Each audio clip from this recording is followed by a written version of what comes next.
Suicide. What is it really? Why do people do it? How might we prevent it? Join us today while we discuss these questions in search of the truth. My name is Tim. And my name is Bryce. Welcome to the Townsmen. We're glad you're here. So Bryce, what do we have today?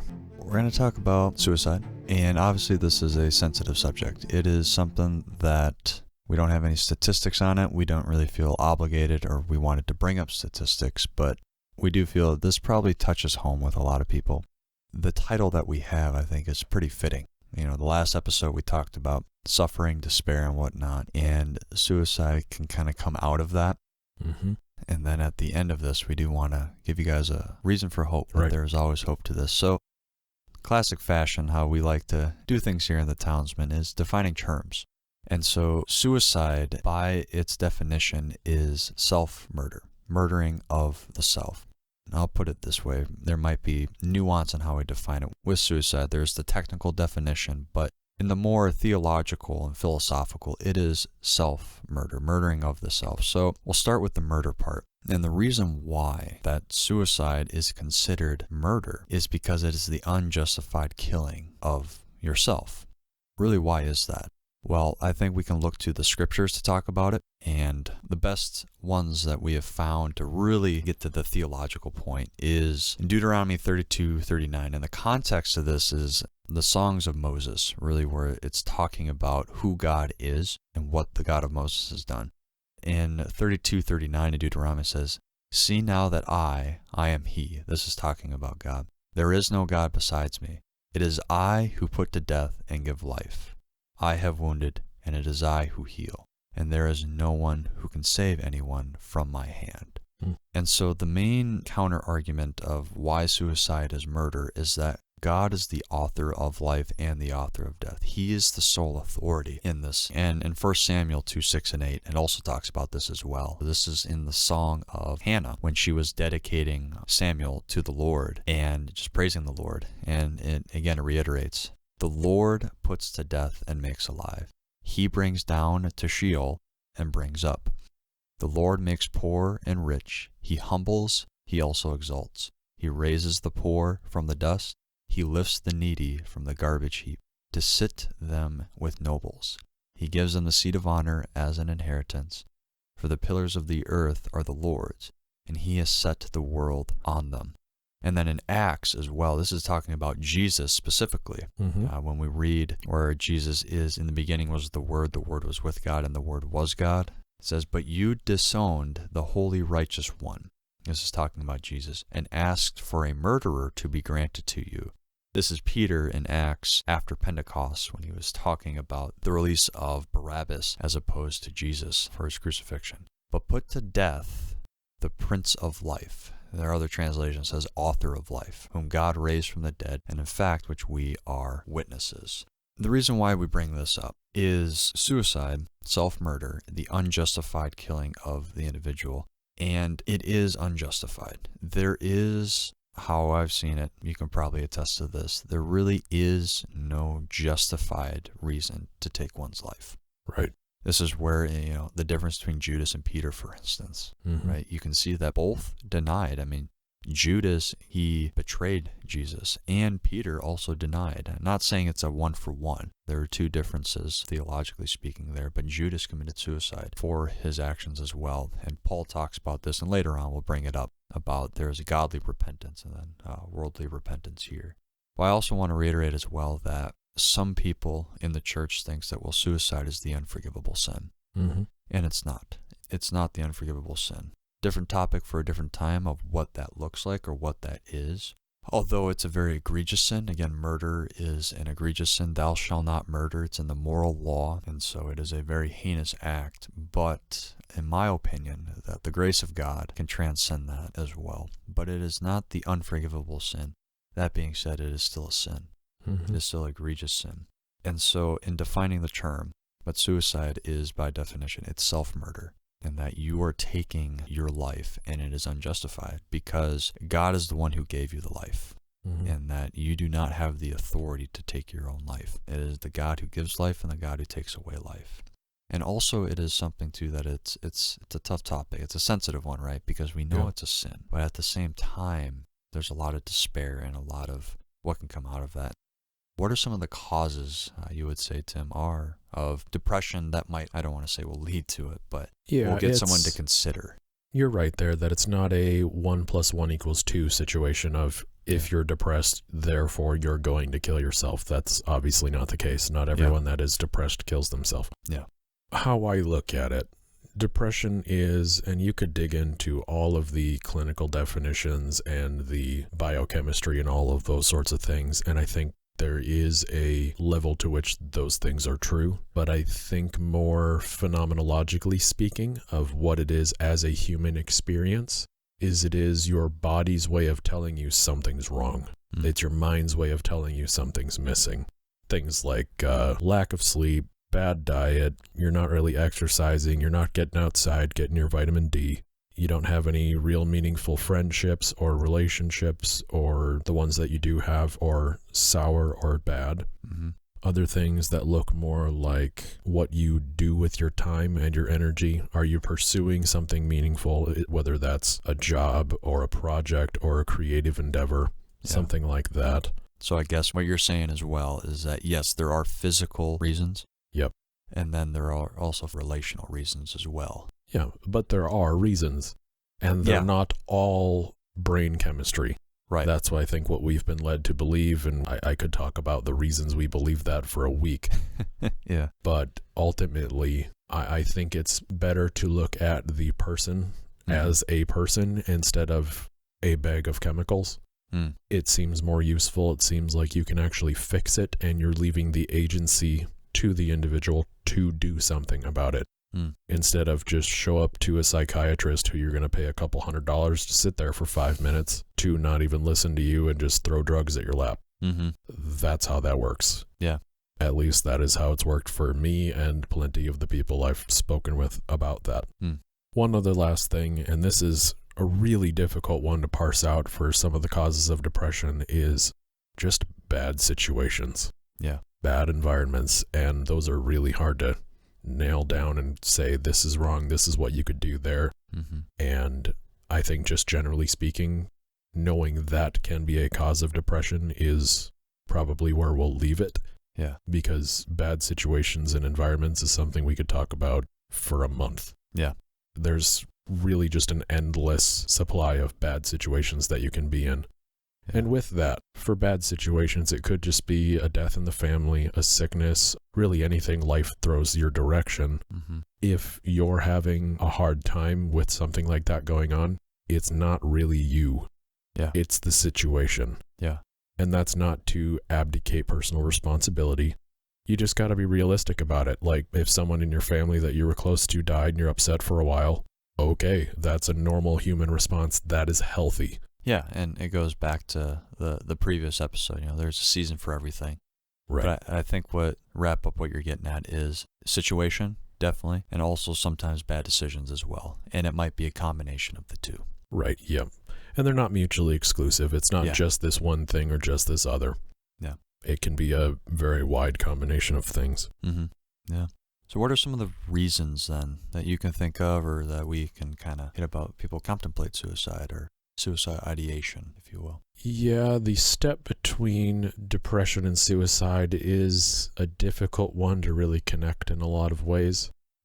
I think if some of those things we talked about of the causes of depression, if those things aren't met for a period of time, there's no definite period of time. There's also no definite saying that if these things aren't met, it equals suicide. But people are fallible.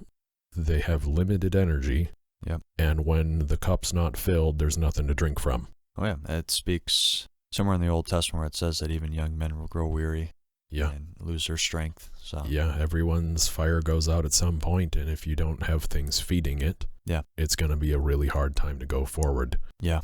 So where that translates a little more into the reasons people contemplate suicide is we dig into a little bit deeper of what some of these causes of depression I think are really telling a person. Yeah. To their soul, to their mind, that are not just surface level causes that we could easily say you've had a bad string of nights sleep and some other stuff's going on. but we're digging into more what those things are, if that makes sense. Yeah, kind of at the, I don't want to say the presuppositional level, that's the wrong term, but what feeds into maybe the poor decisions, or there could even be a decision that gets you into a poor situation, possibly something like that. Sure. Yeah, I think that's good. And again, we're not counselors. Yep. We haven't studied any of this, but just from our experiences and from our observations, here are some of the more baseline reasons of why people can contemplate this. And to be clear, we've studied tons of this, but not in a clinical setting or anything like that. Yeah. I'm not looking through research papers and stuff like that. Yeah. I have done that before, but that is beyond the scope of this episode. So I think getting into the reasons that really are more fundamental in some of these causes for depression and suicide, isolation is a huge one. You either are or you certainly feel like you're alone. This is pretty common in the human experience of either being or feeling isolated. Yep. And when that happens, generally people just break down. And one proverb that has always stuck out to me, because personally this is, I don't want to say an issue that I have, but a tendency that I can have with the isolation piece. Proverbs 18:1. One who separates himself seeks his own desire. He quarrels against all sound wisdom. Basically what it is talking about is the one who seeks to isolate himself essentially seeks to destroy himself. He avoids, he separates himself, and it's kind of like if someone is, well, you see this in nature, where if someone or something is dying or think that they're dying, they'll isolate themselves. Yep. And at the spiritual level, kind of talking about spiritual warfare, for instance, right? The easiest target to take out is the one that's by itself. Yep. And so we don't want to playing everything as, oh, the devil made me do it. That might not be the case, but it could be your own flesh that is deceiving you, that is causing you to go down this path. And of course, in the world that hates God and hates life and good and love, they want you to isolate. Yep. And so it could be either you physically are alone or you feel alone. Absolutely. And then I think also as well with isolation is a sense of worthlessness as well. Yeah, they kind of get tied together. You start to feel like you don't deserve to have a friend, have someone to talk to. You don't deserve the kind of positive attention that you might seek. Yeah. And so in doing so, you isolate yourself. Yeah. Only to further get that feeling and sense of worthlessness. That worthlessness will then feed more into the isolation. So it could be as if, just say maybe that worthlessness is kind of more the subjective. Yeah, the isolation, like we said earlier, when you either are alone or you feel alone, I think the worthlessness is the emotional side of feeling alone. Yeah. And I mean, to be real, with depression, you sometimes just don't feel like going out. Yeah. That's really common. Yeah. I've felt that. It's like you're out of energy. There's nothing to go out and do. Yeah. Your friends don't really care because they only text you because that's what nice people do. They don't actually care. Yeah. You know, they're wanting to hang out with you and they don't ask how you're doing. Yeah. Those are all the kinds of things that go through a person's head, including have gone through mine of like, well, they're busy, they're whatever. Oh, yeah. And they make sense. But you keep catastrophizing down that rabbit hole, really. Yep. And you're bound to feel worthless. Oh, yeah. And getting so caught up on those really up close personal things makes you lose track of, and like we talked about in the last episode, in episode 5, you lose track of a greater picture of things. You lose sight picture of God, of the eternal. And I think that leads to despair. Yeah. And I think the despair is really key to what kind of changes from a depressive state to a suicidal or suicidally ideating, however you want to phrase that, kind of state of mind. Yeah. It is when it really just starts to feel hopeless. Yeah. And I think, and Jordan Peterson talks about, and I know others have, it's if you've had a stray thought from time to time, or if it comes across you, you think, oh, I am suicidal. That might not be entirely true. Really and this is maybe more for later on, but talks about really kind of discerning the difference between the two is either the thought comes to mind or you have a plan. And there's like this deliberate step-by-step, this is exactly how I'm going to do it. I start writing the letters. I start planning all this out in the logistics. Yep. versus, man, I'm really tough right now. It'd be really nice to get out of this situation. You know? Yeah, there is that, and I'll butcher the French, but l'appel du vide, I think it is, Fancy. the call of the void. Yeah. which is, you're driving down the highway and it's like, I could just crash into the side of that bridge and it'd be done. And then you drive 5 more seconds and someone cuts you off and you completely forget what you were thinking about. Yeah. There is that aspect of it. Uh-huh. But differentiating those instances from the really dreadful, despairing feeling of like, I'm done. Yeah. There's nothing left of me. No one cares. No one wants to be here. And ultimately, I don't really care. Yeah. And you're out.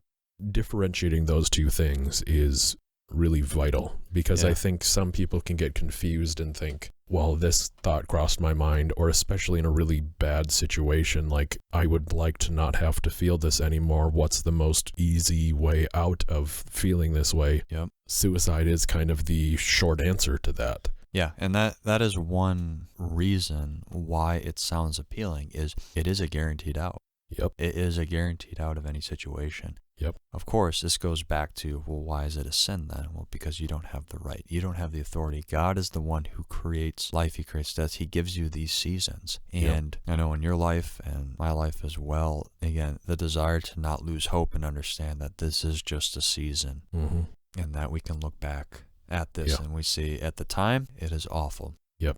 Whether it is within your control or outside of your control. And I'll do this as well. I'll throw a German word in here.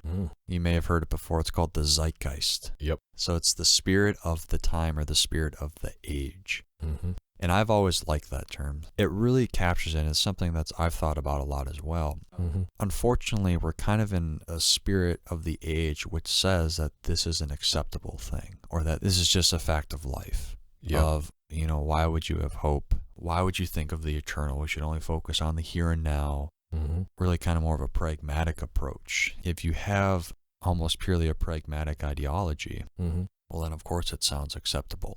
Yeah, there's difficulty behind. It's difficult now. Therefore, it would be reasonable to assume it will be difficult in the future. Yeah. So I think, natural consequence of that would be, okay, I don't want to deal with that. And then I think you come into one of our other reasons, which is avoidance.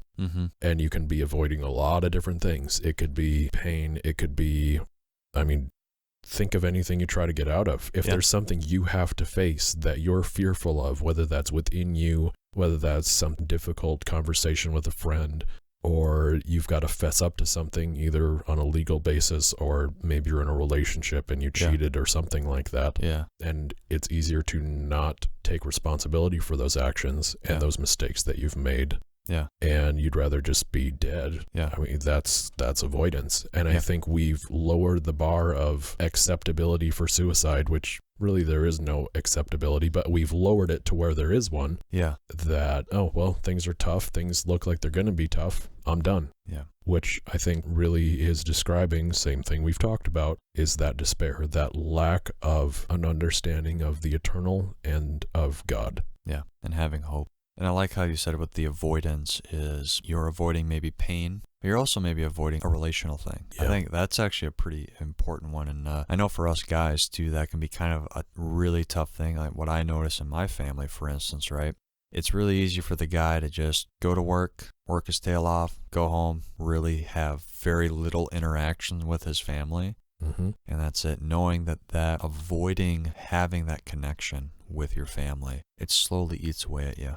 What I've always found intriguing is that our God is a triune God, and that him in his triune nature, by definition, is relational. And so I think that's where God said, it's not good for man to be alone. Let me make a helper suitable for him. And listen, Adam went through all of the animals. He went through the horse, went through even the dog, man's best friend, apparently. None was suitable. But what was suitable? Let me make someone out of him. And he made Eve. And so I think when it comes to the avoidance part as well, yes, there might be a tough situation that you're avoiding, maybe something at work, maybe something at home, but it could also be something relationally as well that you're avoiding, and you're running away from it. That then leads to what we said, the isolation, maybe then the sense of worthlessness. And you're just avoiding something that seems tough at first, but might be what be rewarding at the end. Yeah, I think it can lead to avoiding really what avoidance is avoiding personal responsibility and ownership, discipline, whatever words you want to throw at it. Yeah. It's avoiding that in service of, I'm fine the way I am. I would rather not do something uncomfortable. And that can turn sour fast. It can get angry, it can get vengeful, it can get hateful. Oh, yeah. And I think that leads into one of our other reasons that we have here, is a reason that people might commit suicide or contemplate it, is hatred. And this is something that when we were preparing for this, you brought up that I found rather fascinating. Something I didn't really think about when it comes to suicide, because personally, right, for me, it's more of the isolation, worthlessness feeling, which, if you will, might be considered more of a common occurrence. But I think hatred, that's kind of an interesting one. You don't really think about it that much. But unfortunately, I don't think we think about it much because it's portrayed everywhere. Yeah. That's what school shooters are doing. They're basically taking out the greatest punishment on the most innocent people you can think of, which is children. They're angry at God for existence, for their plight in life, for really anything. Yeah. And they're just saying, you know what, God? Fuck you, fuck your creations, and fuck me too. So he goes and kills a bunch of kids, he or she or whomever, goes and shoots a bunch of kids who don't deserve it. Obviously, no kid does. And finally just finishes it off by capping themselves. And this is pretty common too when it comes to these shootings. Numerous stories you hear about this where the shooter basically will fight to the death, where he says suicide by cop. Yeah, this is a suicide mission. And their whole goal was, I'm going to take out as much life as I want to feel satisfied in this hatred, which again, hatred, it is like a parasite or like a virus that it's never fully satisfied. And so if you're living out of hatred, you're never going to be satisfied in this. And I like how you put that, although I won't use the superlative of like, it's just one big last F you to God, to his creation, to the world, to all of this. And it's strange. Now, we do say that not all anger is sin. Right. I'm trying to remember where it says, but it says be angry and do not sin. I think anger and hatred to a degree, but mostly anger, how I view it's always been a sense of justice. Like there is an injustice that's happening. I want justice. Now the question is it actually an injustice or not? Right. Yeah, I think the hatred takes it more personally. Yeah. I guess if that makes sense. It's not an injustice to the world, it's an injustice to you. Yeah. I think there's an entire book about it that came out in the early 2000s, late 90s, somewhere in there, of like holy discontents. Like there are those things that each individual has that's like, that really is just wrong to them, and you're angry about those things. I think that is a good direction to send it. Yeah. The hatred, however, is basically putting you in the position of God in a weird way, because you have to be angry at God and also put yourself in that position as if you're wise enough to do better. Yeah. And you're so wise as to doing better that you take it out on a bunch of kids or you take it out on yourself. It's almost this contradictory view of like, and I'm not going to speak for those who have done these atrocities, but majority of them, they're probably non-believers, and at the same time claim that there is no God. They then play the position of God and basically want to give God one last, F you. Kind of this weird concoction of, there is no God, but I'm going to play God, and if there is a God, well then I'm going to show him something. And you can't with the divine creator. You can't usurp his authority. Yeah, and it could also be maybe a form of jealousy. Do you think it could be?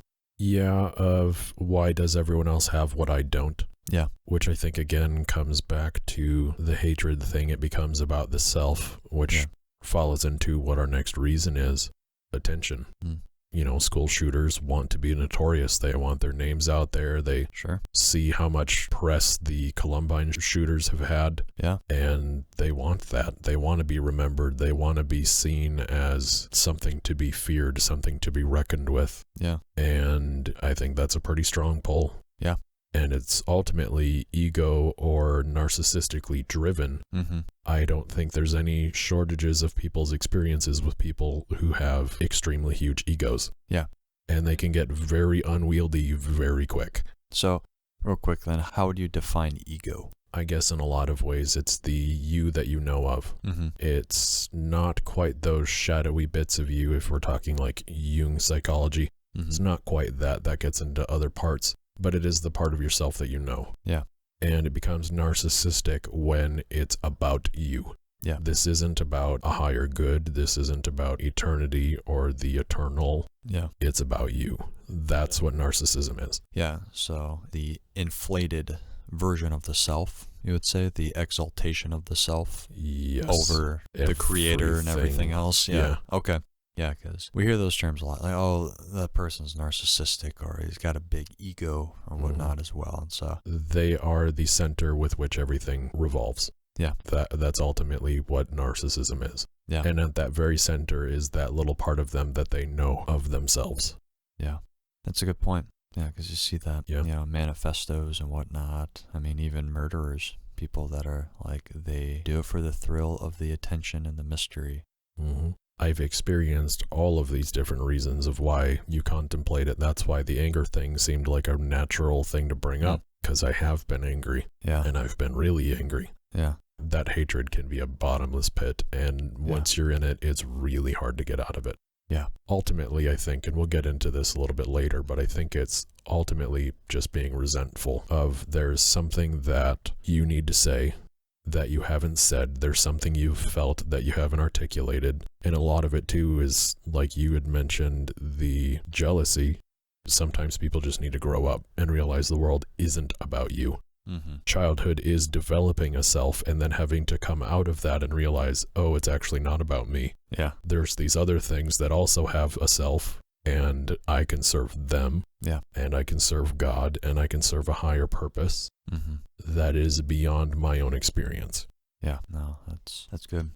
So, speaking of experience, yeah, we've got a rabbit hole to dig on that one. Yeah, we sure do. Tim, would you care to share your experience? Yeah. Well, about a year and a half ago, I think, my dad committed suicide. I was home when he did it, and I'd noticed a lot of signs probably in the previous 3 years that, because I've experienced a lot of those feelings and how those things come out, it was easy to spot. At least it was easy for me to spot. And I don't always spot it in everyone, because that would be projecting onto other people experiences I've had, and that's an incorrect way to go about things. But that's what he did. And I remember the very day he did it, I had to make a whole bunch of phone calls. I was the first one to know. I had to call my mom. I had to call my friends. I had to call some family members just to let them know what had happened. And that was really tough.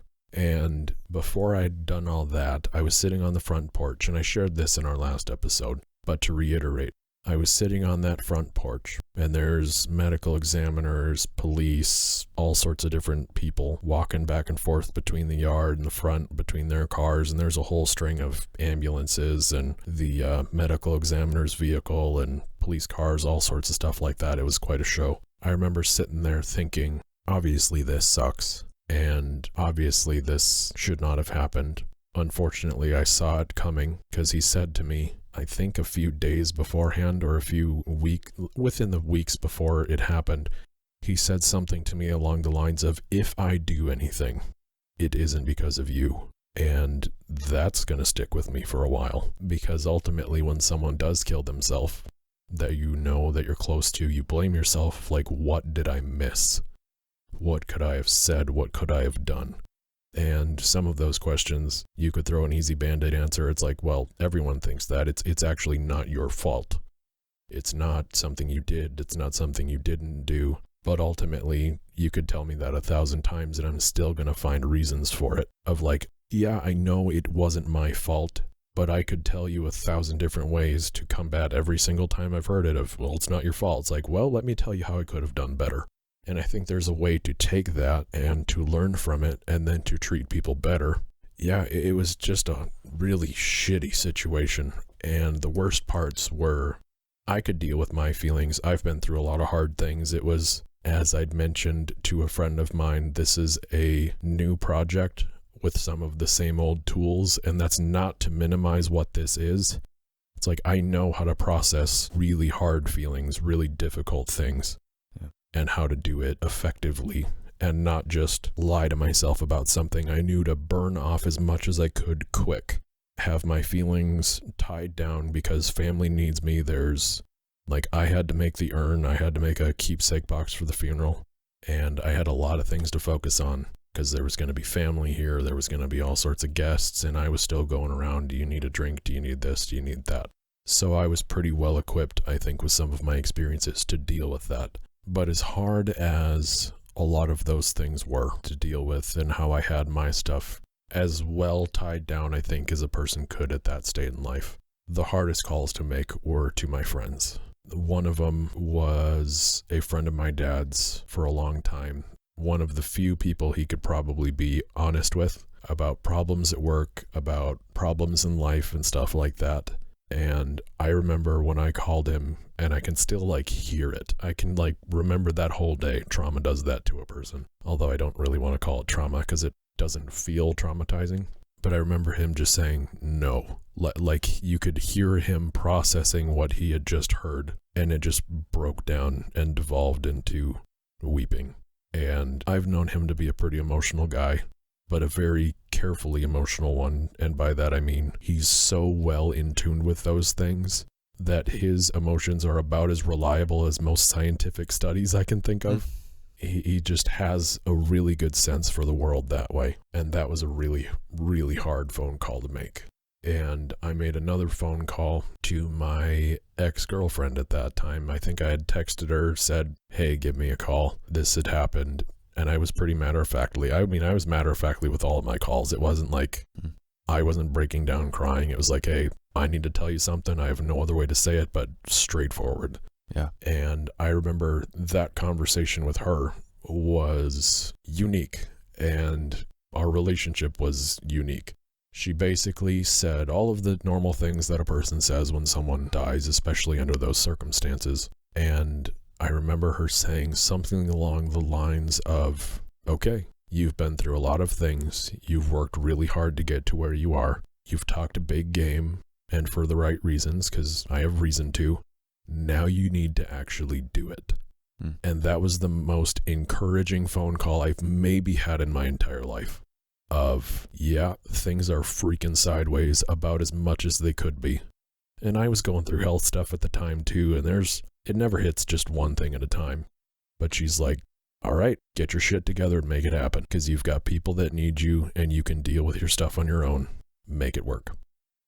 And nothing in the world like a person that'll tell you that. And it's not to say anything against the people that didn't say things like that, because she was able to be a little bit more detached from the situation. But she still had a hard time with that too, because my dad was the type to be a father to all, in a way. Yeah. She'd mentioned numerous times that my father had done a better job of being a dad to her in the year and a half that we actually dated, and some of the kind of gray areas between before and after that, than her own father was.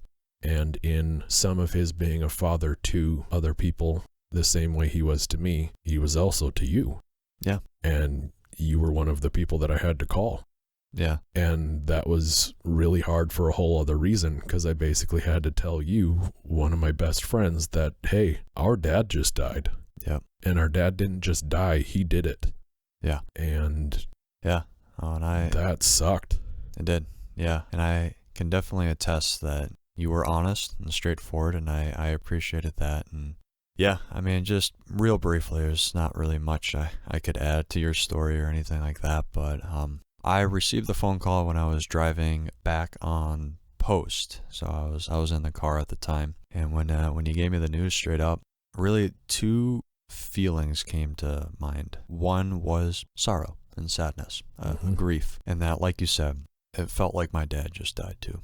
This man who basically helped raise me to be the man that I am today. And still, even in his passing, he kept a legacy that still challenges us to this day. I was just sad. In transparency too, I've been a little more, over the years, grew a little bit more apart. I think that was not really out of differences or anything. It was just, I was stationed overseas, life. It's the late teens, early 20s. Yeah. You lose connection with some of those things. Right. And so that was where I guess it caught me off guard a little bit, because the person that I knew was happy, was hopeful, was helping, and all that like you said, a father to everyone. Mm-hmm. And then the other feeling that came, or really the thought that came to mind as well, and this was just a matter of faith, was that this is where I had to rely on God, and that, God, this is your ways.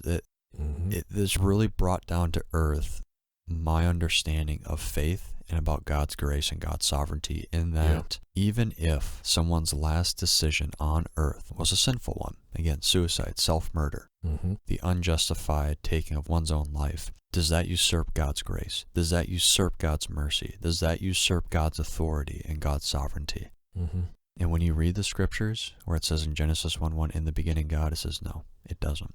Yeah, otherwise that would be conditional salvation, and that's not how that works. Right, it's just not. And I remember thinking the same thing, like I was saying earlier when I was on the porch, of just looking at this tree with the wind blowing through the leaves, nice sunny day, a few scattered like Simpsons clouds basically, and it was just a beautiful day, and I thought, I don't know what's going on. I don't know what the plan is, but I can understand that there is one.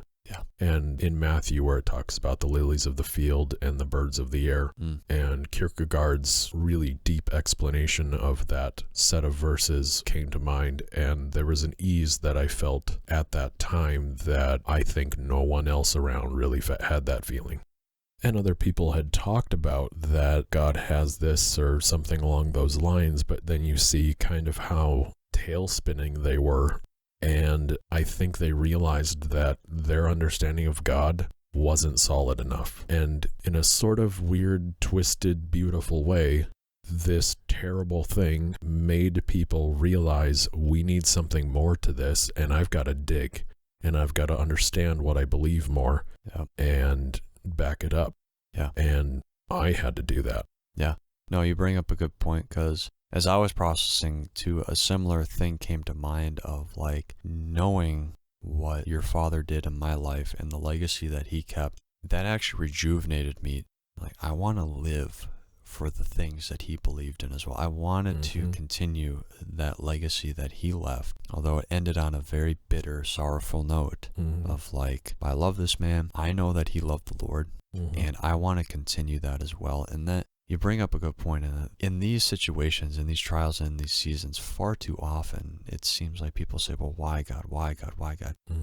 I think the better question is, God, well, why not? Yeah. If God is sovereign, meaning that he is ultimately in charge, he is the author of life, he wrote all this out, he transcends space, matter, and time, he transcends his existence, and that he doesn't do things arbitrarily.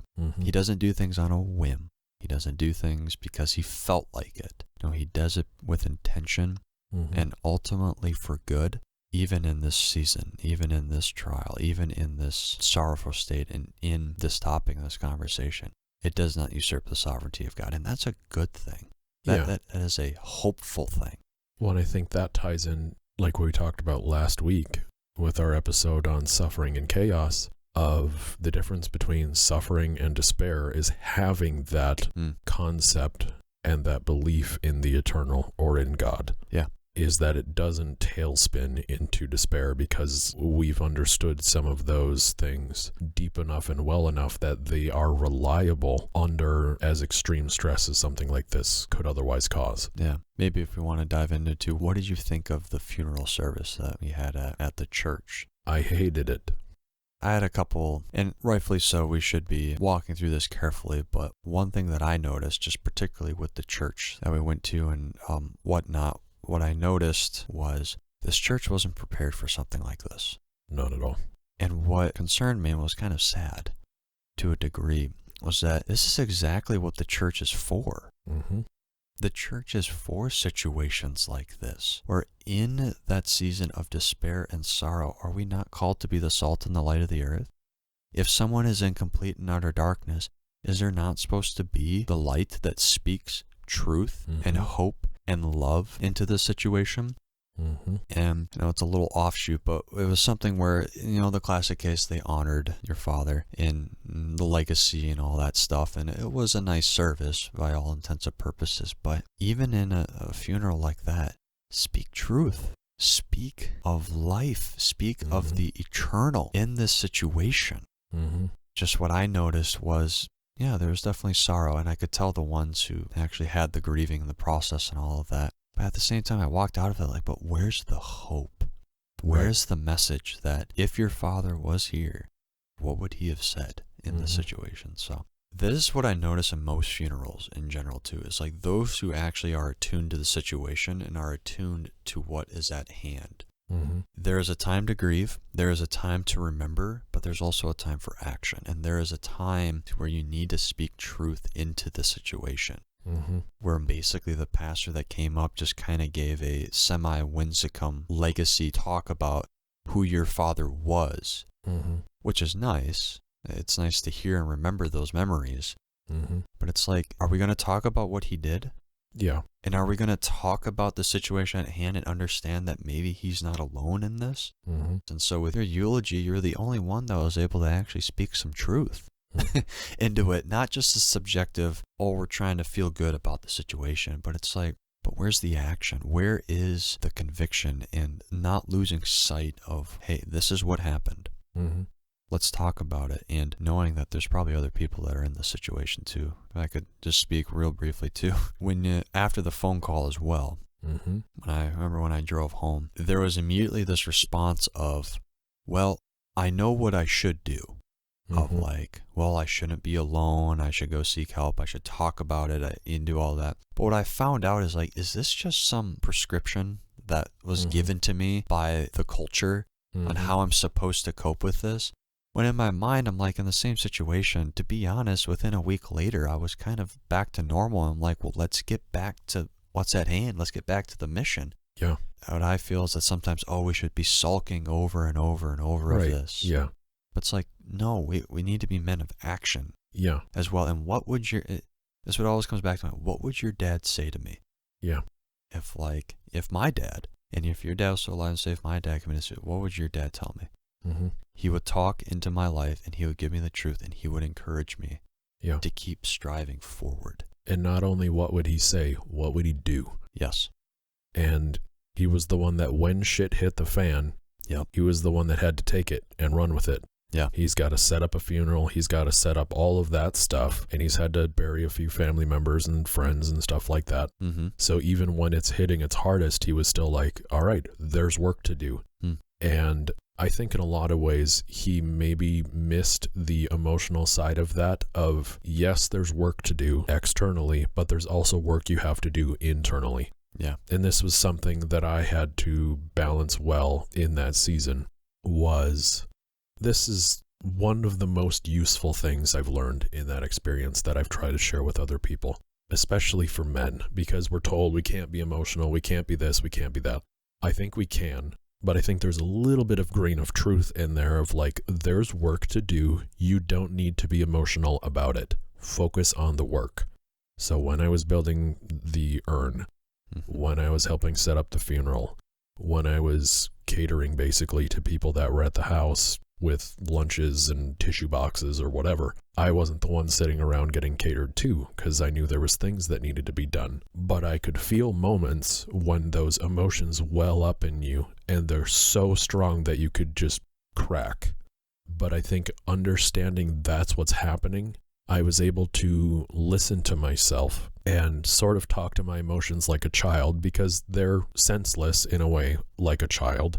They don't have a good time for the feelings they have, but you have to talk to yourself a little bit in a way like a child of, I hear you. I understand that you need to be expressed. I have work to do now. I will address you later. Yep. You actually have to do it to gain that trust within yourself. So I'd spend all day doing the work things that I had to do. And then at night, I think I cried 2 nights that entire period of time. And it was, all right, I haven't bottled anything up. I was able to calm myself down, saying to myself, okay, I hear you. We'll get to it, but I have some work to do. I have some things to focus on. And then being able to come to my room when I was alone, when it was really there wasn't work to do and everyone else was in bed or wherever doing their thing. It's like, okay, now I need to work through it. And you really actually need to work through it. Don't just feel it. Don't just feel the weight of it. Although it is important to do those things, to feel it, to feel the weight of it. But you actually have to work through it. Why do I feel this way? what does that mean? What is this whole understanding of God? Where does that play into things? And you have to grieve, and that was something I was so sick of hearing, of the steps of grief and da-da-da-da-da-da. Yeah. I feel like I worked through them in the first 24 hours. Yeah. It really felt that way. There was never any real denial or anything like that.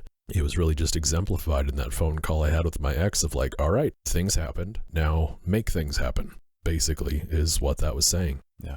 And that's how you handle these kinds of situations. That's how you handle those kind of feelings, those despairing feelings that you can feel kind of scratching at you. But that's how you deal with them. You actually deal with them. You don't avoid them. You face right into them.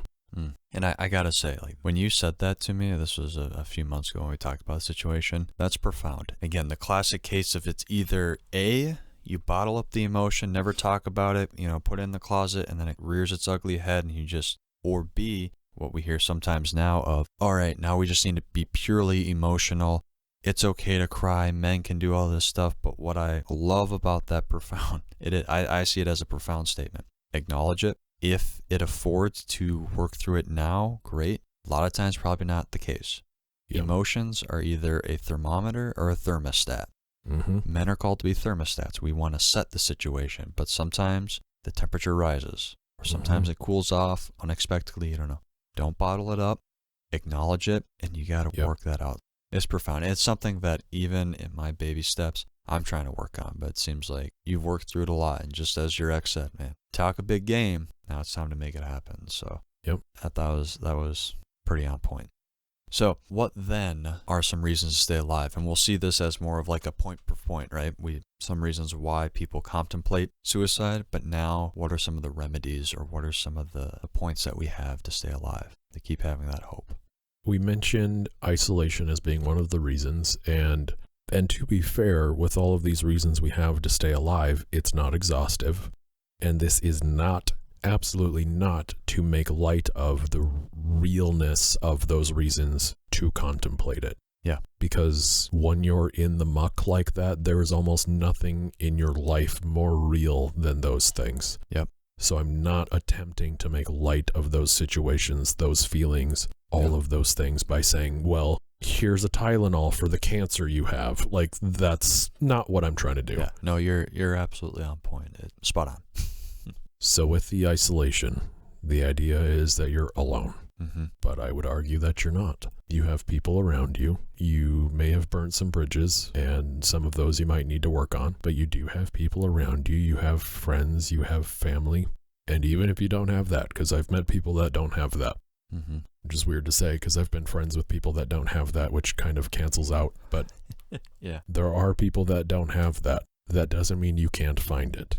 Yeah. There's people online you can talk to, and there's a healthy and unhealthy way to do that and go about that. And that's in many ways beyond the scope of what we're talking about here. But there's reason for you to not be alone. Yeah. And there's reason to believe that you aren't alone. Yeah.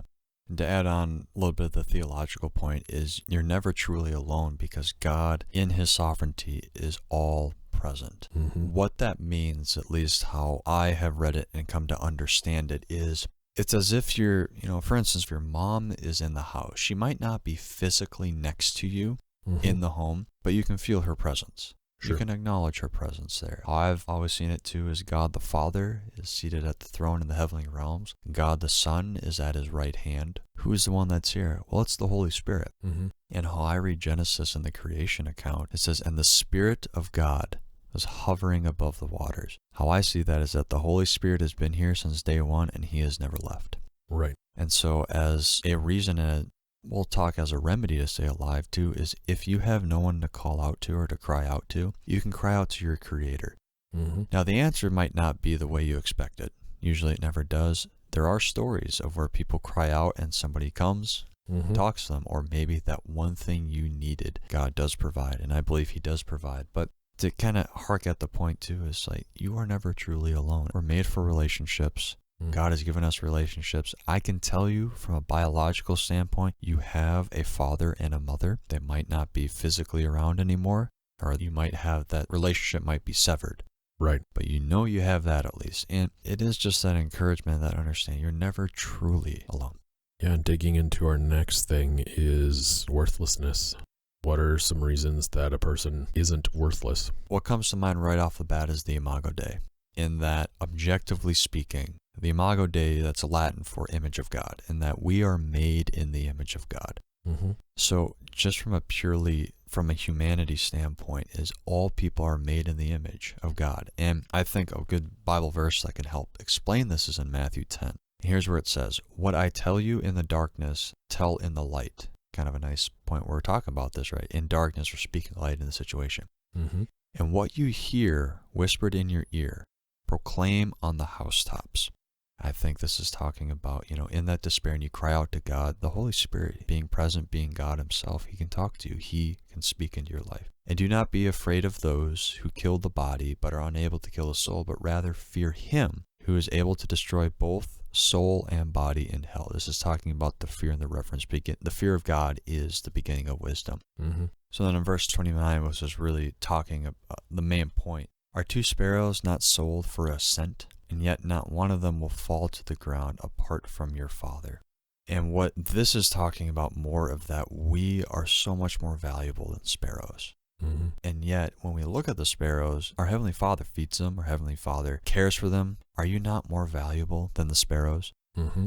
And so this is not to really bolster up your ego, Right. but really it's more of just that understanding of you are made in the image of God. You are fearfully and wonderfully made.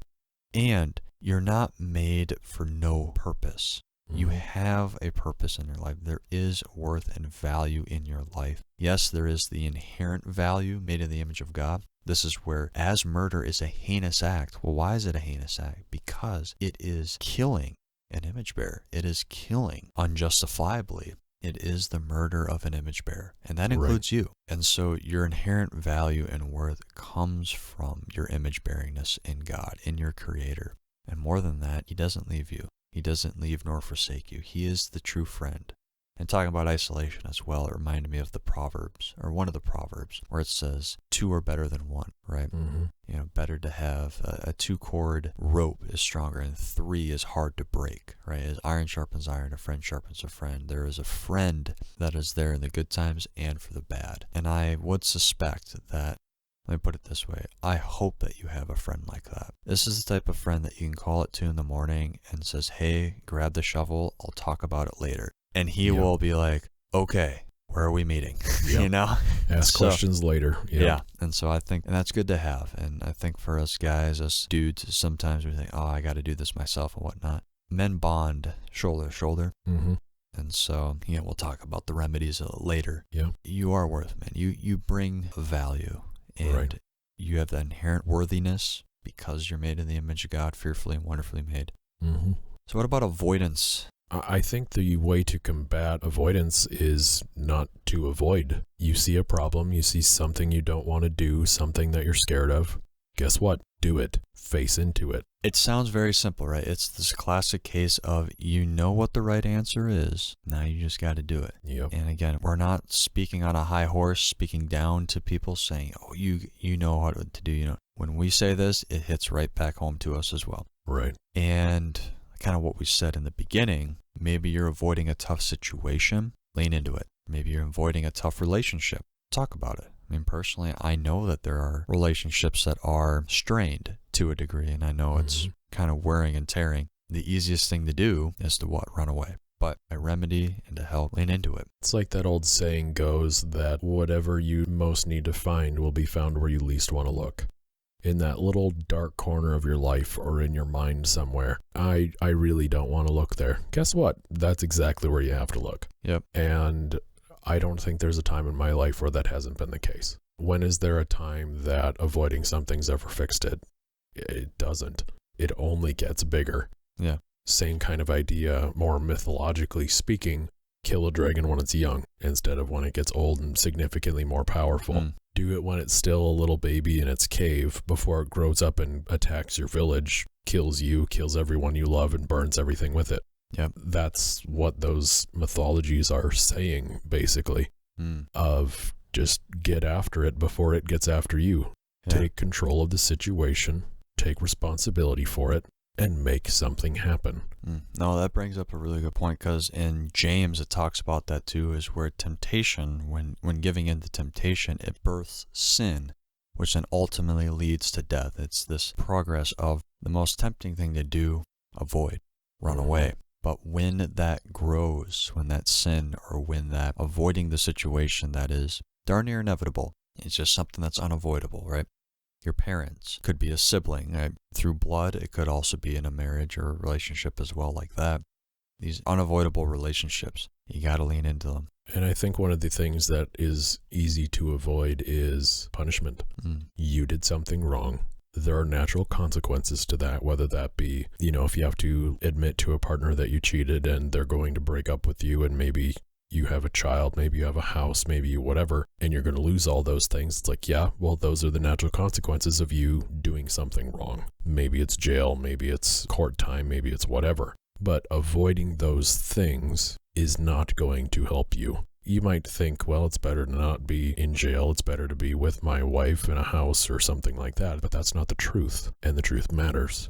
And as everyone knows, or at least everyone knows the saying, the truth will set you free. Yeah. And it necessarily must be so.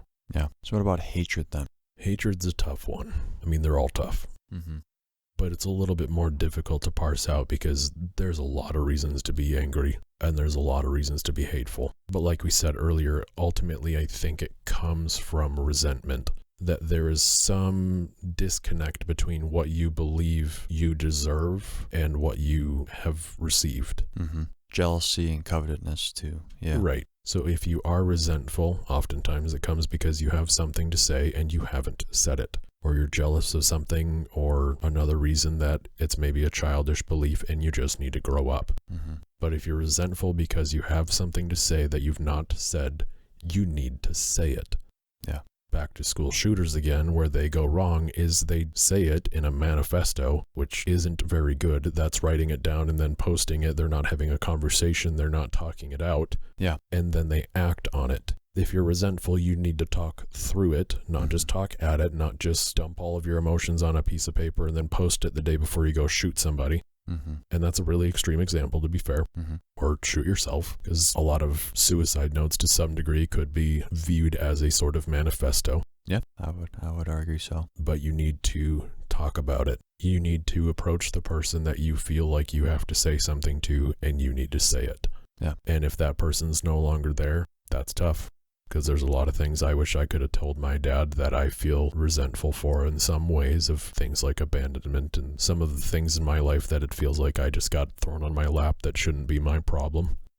That's a hard one to send somewhere, and I think you ultimately take that up with God. Yeah, no, and I can sympathize to a degree as well too. There's been times where really jealousy has kind of irked at me a lot. Being in the service, right? There's far too often you'll see people with these stellar careers and seem to have it all made. They got all the accolades, all the medals, all of everything. Yeah. And what I found, this is with a good friend of mine, and I talked to him once about it, of like, man, to be honest, I'm really jealous of you. I don't think he felt any resentment, but I just kind of saw that there's this growing wedge that was growing into me. And like you said, growing up, like, all right, I just want to be honest. Like, hey, man, can I tell you something honestly? I go, I'm really jealous of you. And he goes, what? He goes, man, I'm jealous of you. I go, what? It's just kind of this funny thing where, once you kind of get that on the table and you can work through this, that's good. I mean, it could be the extreme. Infidelity, or hiding something really serious like that, or even the little things that just kind of, those little ankle biters that gnaw at you over time. Bring that forward and have that honest conversation. And that's what adults do. What children do is they run away and they snicker and they gossip. What adults should do, and this is for us, the challenge is we should get it out of the table, be upfront with it too. Man, I'm already thinking about, there are some relationships, some people I need to talk to. So Absolutely. Yeah. There's always that part of you that's kind of scratching at you, because you know what you have to do. If you pause for a second and are honest with yourself, it'll spin your head around pretty good when you listen to it. Yeah. And I think having to listen to it really is the solution for something coming from a good place, something coming from a need that's not met.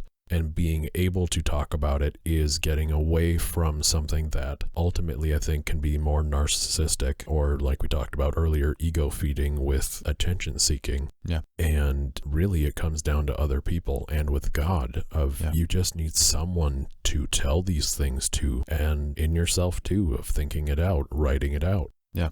And critically of your own thoughts and critically of your own feelings. Don't assume they're true. Yeah. There might be truth buried in them somewhere, but that's usually not the best place to start. When it comes to the attention piece, it's a tough one, because sometimes, like for me personally, I feel like, well, if I'm constantly seeking attention, or if I want attention, that's inherently sinful. But at the same time, it's like, but it's also necessary. It is, and there's healthy attention and bad attention. Yeah.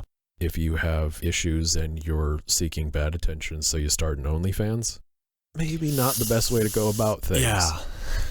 Or, too, like on the guy side too, one thing that we wrestle through that kind of combat as well is, I'm going to make a post and I'm just going to do this rant and I'm just going to, it's just kind of this funny dichotomy of both sides are trying to desperately seek attention. Mm-hmm. It's just being done in two ways. One is more of a sensual, the OnlyFans maybe, a sensual perversion of oneself and selling of oneself, where the other way is this, I got to demean. I need to put down, right? It's this idea of, in order to bolster myself up, I got to put someone down. Right. And the remedy to that is to get out of that paradigm and understand, and this is speaking with God, is that your Heavenly Father sees you. Your Heavenly Father knows you. And it talks about this, is don't store up the treasures here on earth. Don't seek attention. Don't pray like the Pharisees do, where they go around or fasting of like, look at how I'm fasting. Look at how I'm praying.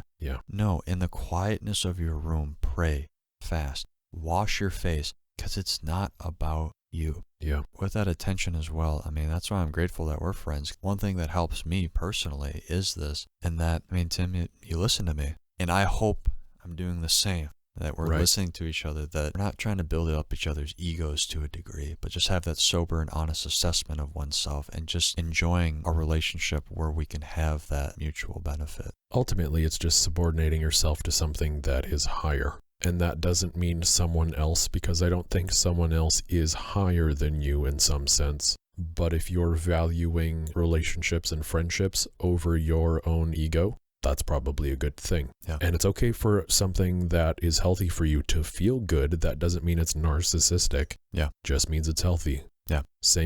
Basically the counterbalance of depression is that's your body's way of telling you something's wrong. When something feels good, granted in balance, that's your body's way of saying, well, this is good. Do that more. Yeah. Because we're not advocating for coping mechanisms, right? It's this case of, my job sucks, so I'm going to go drink myself to death at the bar every night. Or, let's be honest, right? I don't like my situation. Maybe I use pornography to get out of it. I'm using this as a coping mechanism, and that further feeds into the isolation, worthlessness, the issues. Right. But we're trying to find the healthy, I don't want to say alternative, but really more of what I think are the intentions that God intended, and what we were made for, and the intentions. Because it's as if He gave us this body and these desires and these things. They were originally created good, but then they've been perverted to where now we desire sinful things, things that are outside of it. But what we want and what we advocate and what we want to combat is, let's get back to the healthier things too. And sometimes it's going to be a really hard break where initially it might feel bad. It might feel like, worthless, or, why do I have to go do this thing? But our hope is that you find healthy habits and alternatives that will help combat this. That really rolls right into how to combat really setting yourself up for failure, of when you're low on sleep, when your diet's wrong, all those kinds of things. It's not so much how do we set ourselves up to not fail, it's how do we set ourselves up with the most things supporting us so that we might be able to serve some good outside of ourselves. Yeah. And again, we're just going to break down point for point like we did before with the causes of depression, and here's maybe ways one could combat it. We'll kind of rifle through them quick. Yeah. They're pretty self-explanatory. Yeah. So if you're lacking sleep, try to get some sleep. Quality sleep too, right? Yep. Make sure that your situation, your colder environment, white noise, dark. Yep. So many wonderful resources outside of us that you could talk to. Andrew Huberman, one of them. Yep. Love his stuff. Solid. All right. All these other people that you can deep dive into these. But yeah, Yeah, and not sleeping because of alcohol or some other drug. Right. I mean, if you absolutely need a prescription drug for that, then you do you. I'm not a doctor. I'm not a psychiatrist. I'm not a pharmacist. You work that out with them if you need to, but don't pass out. Yeah. Another one is what you eat. And this one's obvious. I mean, holy crap, have we gotten so much bad press about, body positivity and all that, but junk food's junk food. Yeah. Stop it.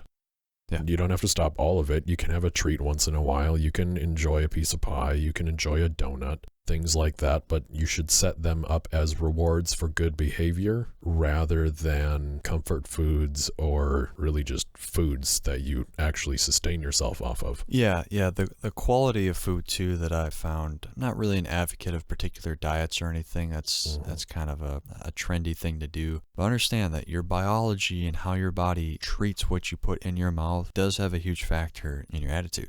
Yeah. How you feel. Yeah. Another thing is if you don't exercise much, and I understand that. I've been in seasons where I couldn't because of restrictions or this or that. Go for a walk. Do some stretching. Join a gym. Go with a friend that goes to a gym. Make it enjoyable. Or even if those things can be prohibitively expensive, and they can be, do some yard work. Volunteer. Do something that gets your body moving. Simple steps. It could literally be simple steps. Yep. But what else? Yeah, another good thing is, and it's really difficult if you live in the northern hemisphere like we do. Yep. Getting some sunlight, get the vitamin D. It is massively helpful. It's mood boosting. It helps you fend off diseases. Go outside as early as you can in the day. Granted, again, northern hemisphere, you're going to have a hard time because it's going to be like noon basically before the sun's out. Yeah. But soak it up. Get outside. Be active. I mean, I remember there was a situation. I was working. I realized I didn't eat anything. I didn't really get a good amount of sleep. I haven't been outside all day. And I was just depressed. Yeah. Just clicked. I'm like, wait a second. I should probably eat something. Go outside. And what we talk about as well, and this is more on the relational side as well, talk to a friend. Yeah, absolutely. Talk to a friend, make some friends. You can go to church. There's different groups for different things. A gym can be helpful. Some of them have different local basketball leagues or something like that. Take something up. Try to get out there a little bit. Yeah. But some of the stronger friendships I have been online. And it's really quite remarkable if you put your best foot forward and you are just who you are. Yeah. People will respond to that. Nice. And it's not always everyone. There's going to be your turds. Yeah. But sometimes there aren't. And speaking as a resident introvert, this can be one of the toughest things to do. But what I've found to help is if you are in an activity, group activities, right? Like I enjoy playing sports, volleyball, softball, whatnot. There are opportunities for conversations to arise, and especially at church too. That's kind of in the modern church. Sometimes we view it as more of a consumer mentality of I go there to get entertained, to get a good talk, to hear some good music that pumps me up, and then I leave. But how the Bible talks about it is this is the body of Christ, and this is your family. So I would encourage, if you're in a church community, say hello. Yep. What else we have here is when you don't have something meaningful that you're pursuing, well, get to pursuing something meaningful. Find a job. It doesn't have to be good, but take as much responsibility at that job as you can. Find a hobby and find something enjoyable. If your work isn't very fulfilling, maybe you're in a season where it's just kind of mundane or it sucks as well. Ask for maybe a little more responsibility, or maybe ask within the corporation or within the job if there's something else you can work on. Yep. And I think one of those big, meaningful pursuits can really just be journaling, articulating your thoughts out. Do something that feels meaningful. Yeah. Not something that makes you feel good, not something more hedonistic. Yeah. It doesn't mean don't do things that feel good. I'm not going to not hang out with my friends just because it feels good. It is a genuinely good thing that I happen to feel good from. Yeah, rightly ordered. Right. No, and that's a good point. And it could be even something weird, for instance, hey, I've always wanted to do some poetry. Yeah. And you're like, guys don't do poetry. Well, why not? Yeah, I've done poetry. Also the challenging part too, again, maybe we're avoiding something. Yeah. We need to do something that's maybe a little bit challenging as well. It kind of stretches you a little bit. Yeah. I think key too is limiting your negative inputs. So if you're watching crappy television, you're on social media all the time, you're listening to music with questionable lyrical content. And I'm not saying go turn to your Christian radio station and start raising your hands above your head singing. Yeah. Cringe. No, you don't need to do that. Yeah, it's unfortunate, but it has its own genre, and it's very repetitive, and it's not. Yeah, I got you. Point being, just limit the things that could feed your mind the wrong things.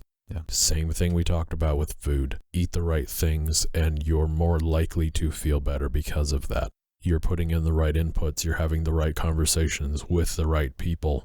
You're setting yourself up for success doing that. Yeah, limit those negative, or don't want to say negative, but just the things that don't really add value. Yeah, if they aren't inherently valuable or they're not making you a better person, they're probably the wrong thing.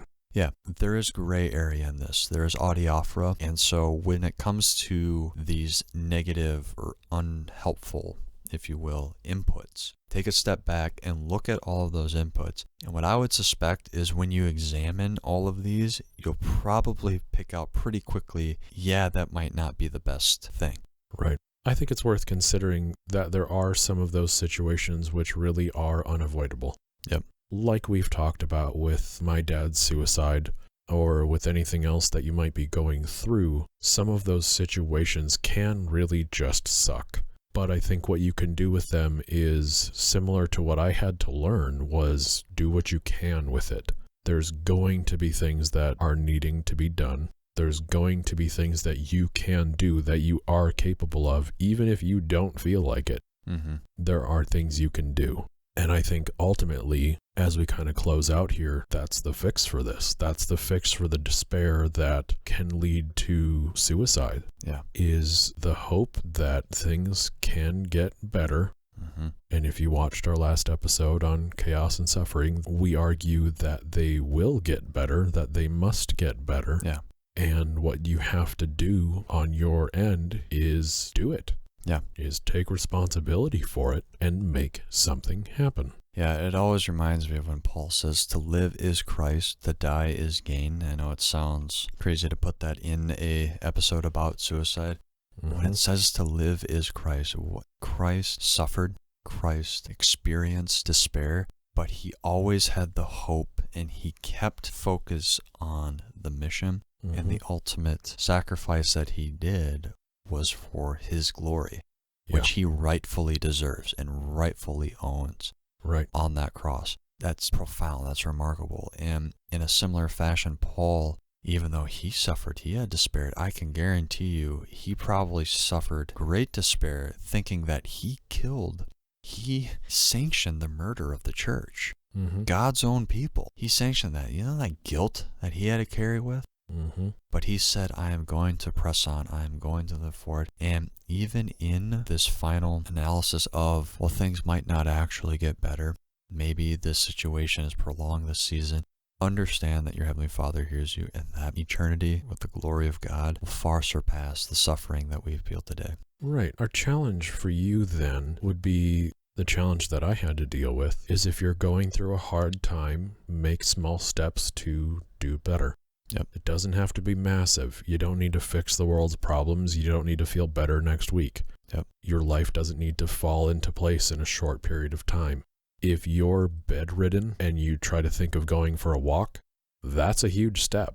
Very much so. If sitting up for a little bit is progress, it's progress. Yeah. If one step at a time takes you there, take that first step, and it can't be tomorrow. Yeah. You'll be procrastinating of, well, I've got reasons for this and I've got reasons for that and yada, yada, yada. Nope. You want to continue feeling miserable? Continue doing that to yourself. Yep. Keep giving yourself the slack to push that out. Yeah. We don't want to advocate for like a masochism of like just pure suffering for the sake of suffering. Right. Make it happen and get out. And also as well, to help, reward yourself sometimes as well. Yeah.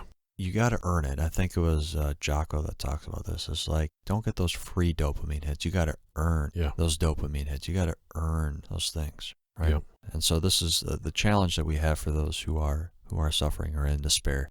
Say, man, you're not alone. You're really not. Yeah. I've been there most of my life, so I really do get it. Yeah. And you really have to set yourself up for relatively easy successes at the beginning. Yeah. Because if you set the bar too high, you're going to be discouraged. It's going to be that much harder to get up next time. Yep. So set it reasonably high. Yeah. It has to be up. Yes. But it doesn't have to be so far out of reach that here's where I want to be in 10 years. Well, guess what? Today isn't 10 years from now. Yeah. Do something better today so that tomorrow you can do a little bit more and a little bit more and a little bit more. And that momentum will beget itself. And you don't know where you will be in a couple years. Yeah. Or in a couple weeks or whatever. It's walk it out, run it out, see where it ends. Yeah. And I know a friend who, what helps him is he puts it on the calendar. Yep. He's a little more extroverted as well. He likes having that accountability. Yep. One thing I found is there are those who are internally driven and externally motivating.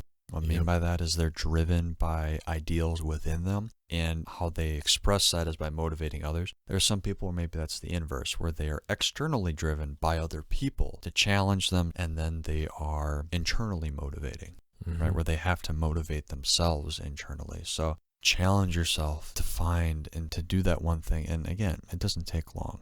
Right. Take a step back. What's one thing I should probably change about myself or the situation? Take the little baby steps. Maybe I should read that book, read a paragraph. Yeah. Or maybe I should stop drinking a Coke every night. There you go. Maybe have one every other night. Biologically speaking, too, is you have that anticipation and that looking forward to it, as opposed to constantly experiencing the reward. That anticipation actually is a good thing as well. Yeah, that's what we've got. If you're having a hard time, is just set those small goals that will lead to success. Yeah. And listen to yourself. I know it. Yeah. It's what's helped you, and I really like that. It's something I want to try to do a little more of as well. Yep. Listen to yourself. Listen to yourself and learn to trust what your body is telling you. Yeah. It won't always be right. Yeah. There are ways things can get so sideways that your body's telling you the exact wrong things. I think that's pretty rare. But if something doesn't feel right, that's your body's way of telling you it needs something. Yeah. Give it something. Yeah. And give it something healthy and whole. Yeah. So what about for those who are doing quite well? Those who maybe they can't relate to this situation right now, to the able. Yeah, if you're doing well, one, keep going. And two, there's people that aren't.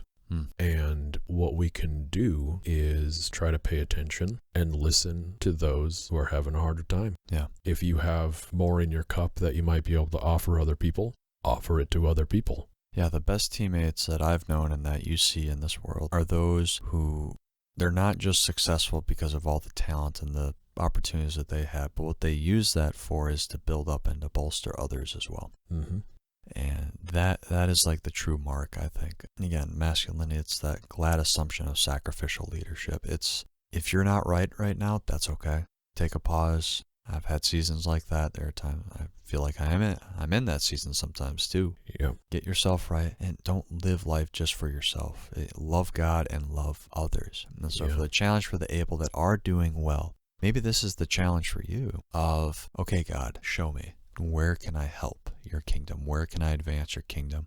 If you're in the church context, maybe that one person that you always see by themselves, or maybe there's that friend that you haven't talked to in a while or whatnot. Challenge yourself to reach out. Like you said, your cup might be full. Maybe you have the opportunity to give it to someone else. Absolutely. One of my dad's favorite sayings, and I think we'll close with this, is that it's okay to not be okay, but it's not okay to stay there. You gotta move forward. Yeah. If you are moving forward, you gotta help people. Yeah. Because everyone needs help. Even when I was at my lowest, there were still people that could use my help. And offering what I could made it better for them. It made it better for their family. And it made it better for me too as a side effect. Yeah.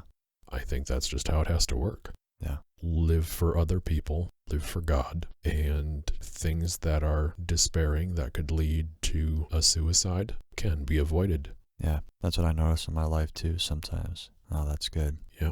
I don't know if I should ask this question, but so Tim, if you had one more opportunity with your dad, if he was here, what would you? I just want to sit down and talk about his day, talk about a camping trip he went on, and just hear his voice again, hear him and really listen to him, not just have the words pass through my ears and I'm paying attention and I could regurgitate it back to him, but really listen to what he's trying to say. Because if you listen carefully enough, a person could tell you about their day and they're telling you about their whole life. And that's what I would do. if I could have one last interaction with my dad, it would be not to just say that I love him, but to really show him to the best of my ability that I do will for the best in him, and I am willing to do what I have to make it happen. That's what I would do. Amen. Well, thank you for stopping by here at the Townsmen. I'm glad you guys came. Hopefully we can continue the conversation. I know this was a tough one. Maybe it hit home for some people, or if you are one of the people who maybe you're not in this season yet, but you maybe know someone who is, we hope this is helpful. Thanks for stopping by the Townsmen. We look forward to next time. Thanks for stopping by. Bye-bye.